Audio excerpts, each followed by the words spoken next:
Donc ici, nous avons donc la maison bioclimatique à énergie positive qui est totalement alimentée avec l'énergie solaire. Elle a été construite entièrement avec des blocs de terre compressés que vous voyez ici. Donc on a utilisé la terre du fait de ses spécificités thermiques pour en faire donc une maison bioclimatique qui permet donc d'économiser au maximum la consommation énergétique de la maison.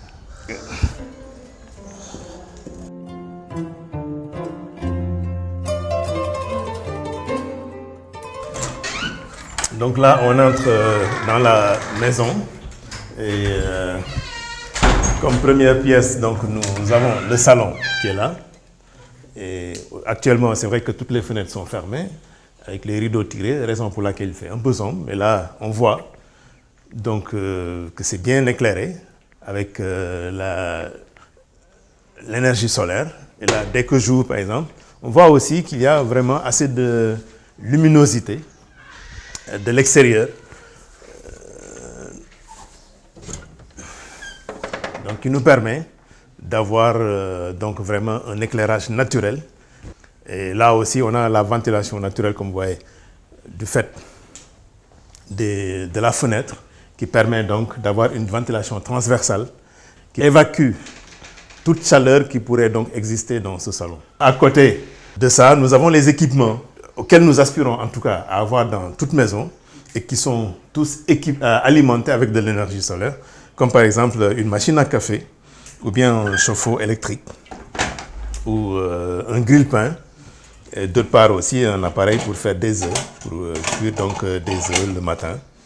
Et donc tous ces appareils-là fonctionnent avec de l'énergie solaire. Là, nous entrons donc dans la cuisine, qui est une cuisine donc normale africaine, où nous avons un four micro-ondes qui est là et qui fonctionne aussi avec de l'énergie solaire.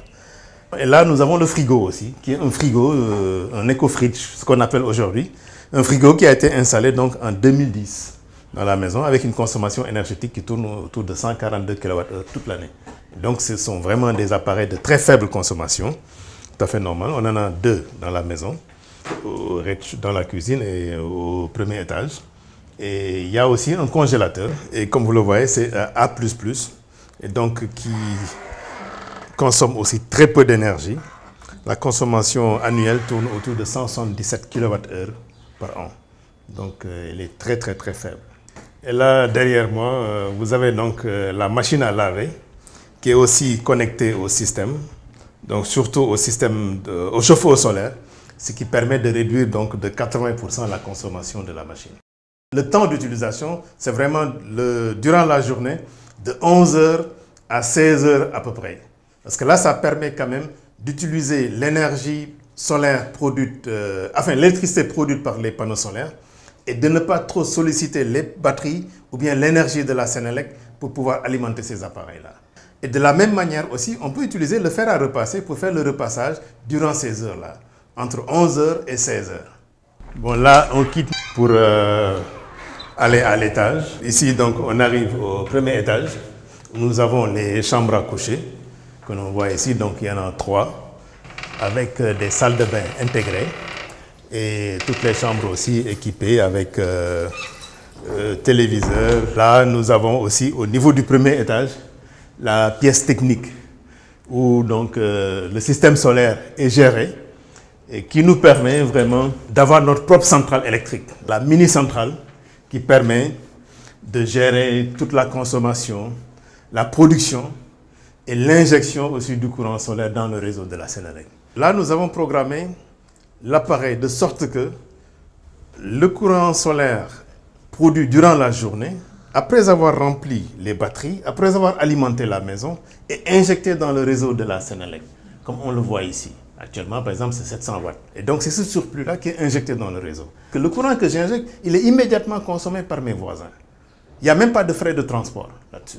Et à côté de tout ça, bien sûr, on a un bloc de batterie qui permet de stocker une partie de l'énergie solaire produite pour que le soir, ou bien quand il y a coupure d'énergie, que la maison puisse être approvisionnée avec ça.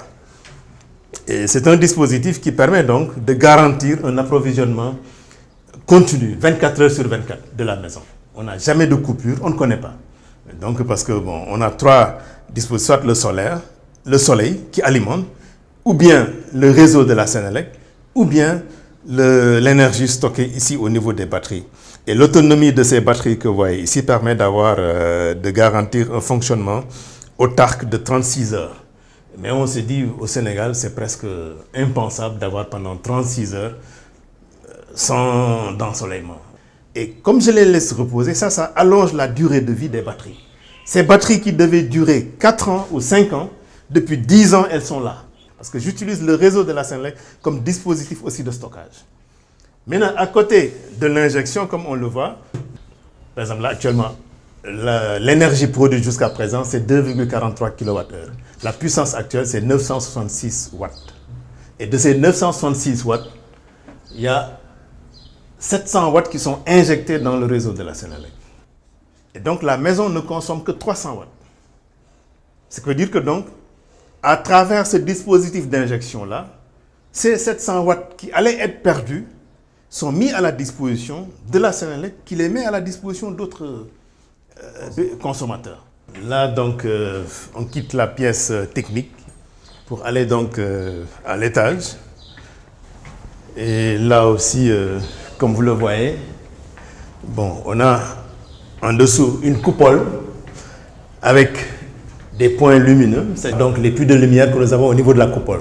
Et donc là, on a intégré vraiment ces verres qui permettent d'avoir un éclairage naturel donc, de cette cage d'escalier.